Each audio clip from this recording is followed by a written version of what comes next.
And the message really is, let's go back to our roots and our founding by St. John Paul. St. John Paul gave us three purposes, one of which is to promote the knowledge and the practice of Catholic social teaching. That's what we should be about. And John Paul went on to say that simply getting the word out is evangelization of Catholic social teaching, is evangelization of the faith. So that's a powerful charge. And I think we need to internalize that charge and work on promoting the knowledge and practice in our personal and professional lives.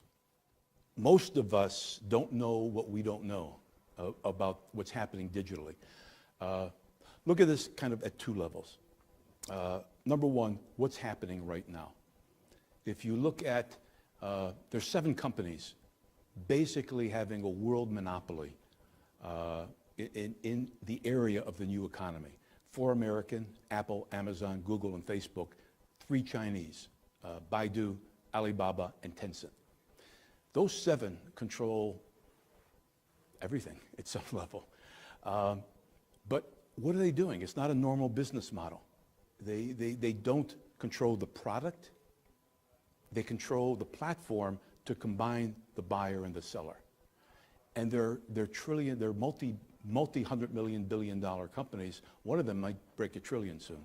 So our largest modern companies, in a sense, they don't make anything. They're platforms for connecting buyers and sellers, and they're enablers. And they're so global, no regulatory organization is going to control that. How do you control that? So our question is, and what we want to address from the current issue of just knowing that, is what's the internal moral and ethical compass that drives this new business model? An old business model we pretty much know. We have stakeholders. Stakeholders should somehow be involved, and we understand how that works.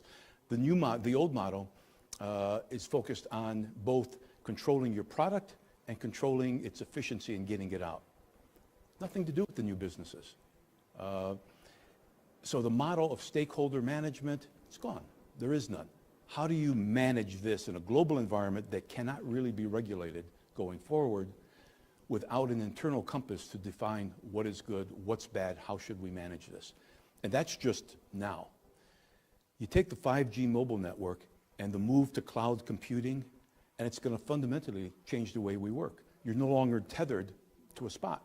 If you have a device, you have access to everything you need anywhere, because 5G is going to be faster, more secure, and broader.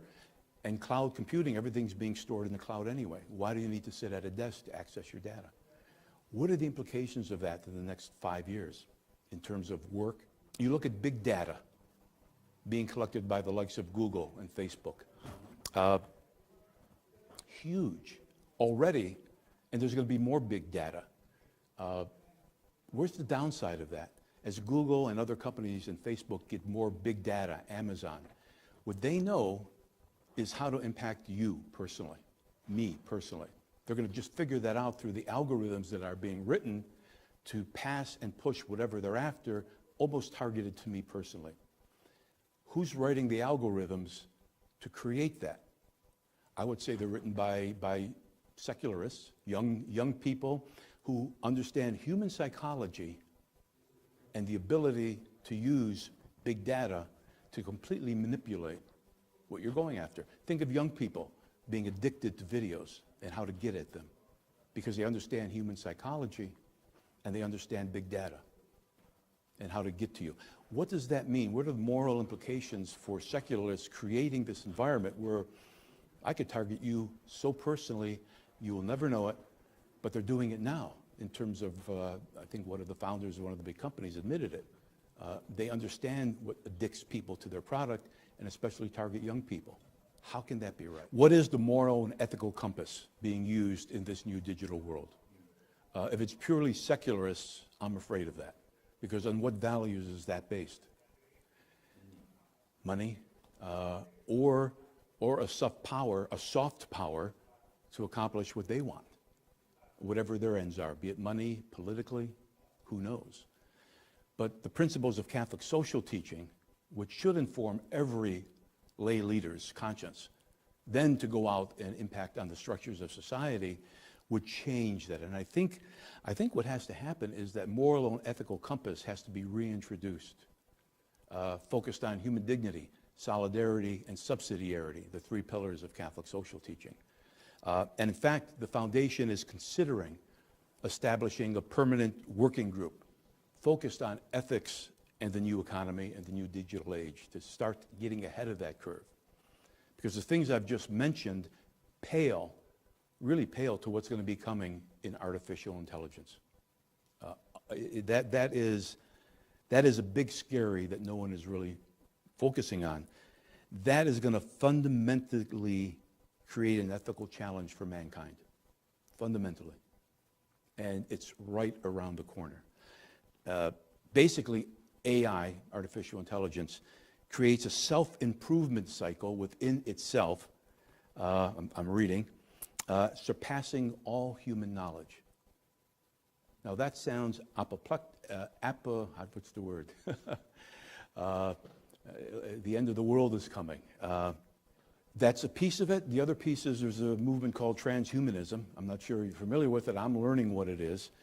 That sees it as an opportunity to redefine what is human. Some are claiming that artificial intelligence is another life form. Really. But who's focusing on it? Who's really aware of what's happening with this? Who's managing it? And again, we need to develop a moral and ethical compass, especially in this world, because AI, combined with nanotechnology, neuroscience, and biology, the transhumanists want to create man-machine melds. They're serious about it. So that world that we thought was science fiction has a group of very senior scientists saying that's the goal of humanity. So the question of what forms the moral basis of a secularist person is, I don't know. It's just what you believe, I believe, and you go from there. Yet that's why I said I think AI is a fundamental challenge to humanity, to mankind, and how we manage that. And we're starting, we're calling it the rerum novarum of the modern age. Pope Leo's encyclical Rerum Novarum really introduced Catholic social teaching's reflection on the state of society. Right. So we're titling it Rerum Novarum for the digital age. So it's a general review. What are the issues that we'll be facing? What are the things we need to look around at and make happen? So we're trying to identify at a very big level what are the new things, what are the Rerum Novarum of the 21st century in 2020. Then we're doing a smaller dive into the impact on the digital age on the family. And then we're going off in a completely different direction to support Pope Francis's presentation to the FAO, the UN's FAO, in 2016's World Hunger Day address. We began our efforts to form in the US in 2001. And I'd say our biggest challenge is St. John Paul was the first pope to refer to Catholic social doctrine, not teaching. And then he would call it doctrine, teaching, doctrine, teaching. He kind of used both. Benedict continued that, and Francis is continuing it. It's referred to as doctrine and teaching. However, a doctrine requires a catechism, an official explanation of what is Catholic social teaching. So when we started in the US, absent that, we found, as John Paul warned us, that it's Catholic social teaching is being used instrumentally. It's being used by people to make their points, whether that be left or right, rather than using it as an integral whole. So our challenge, really, we spent 4 to 5 years developing a normative canon of Catholic social teaching, which got approved, was designed by 2 deans of theology. The Lateran was involved, the Catholic University of America, our cardinals, the Vatican. So we took all that time so that when we say Catholic social teaching, here it is. It's not left, it's not right, it's Catholic. And it has lessons and warnings for both sides of the political debate. So that was almost 5 years of effort because we couldn't go into the public square and talk about it without getting pigeonholed. Oh, you're left, you're right. And that confused me and my peers because we weren't part of that group. We're mostly out of business in the professions. And to address that effectively, we had to say, no, this is Catholic social teaching. It's normative. It's not canonical. So after developing that, we then developed the programs to teach that, to promote it. John Paul's first requirement, promote the knowledge of Catholic social teaching. And now we're transferring to promoting the practice of Catholic social teaching, to have lay Catholic leaders form their conscience on these principles and implement in their private and public lives. So that's the challenge that we're facing. I don't think we'll solve it in my lifetime. But that's the approach we've been taking, or trying to take.